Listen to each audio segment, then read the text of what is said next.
ఒక్క విషయంలో Bharatiya Janata party alert అయిపోయింది. తన దెబ్బ కొట్టడానికి కుట్ర జరిగిందన్న విషయాన్ని గ్రహించేసింది. 2019 ముందు అట్లాగే గ్రహించింది. కాబట్టి సక్సెస్ అయింది. 2014 ముందు గ్రహించింది, సక్సెస్ అయింది.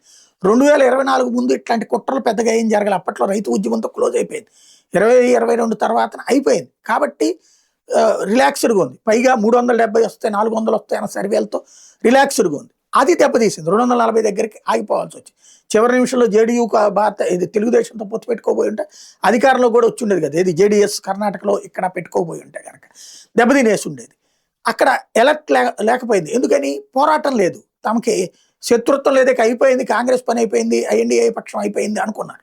అది దెబ్బ కొట్టింది. ఇప్పుడు ఎలర్ట్ అయ్యారు. మహారాష్ట్ర విషయంలో ఎలర్ట్ అవ్వబట్టి గెలిచారు.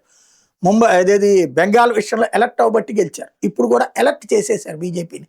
ఈ విద్యార్థుల పేరుతో ఉద్యమాలు చేస్తారు, రైతుల పేరుతో ఉద్యమాలు చేస్తారు, దేశంలో అల్లకల్లోలం చేసేటటువంటి చర్యల ద్వారా అనేటప్పటికీ దానికి తగినటువంటి ట్రీట్మెంట్ దాని దగ్గర సిద్ధంగానే ఉంటుంది.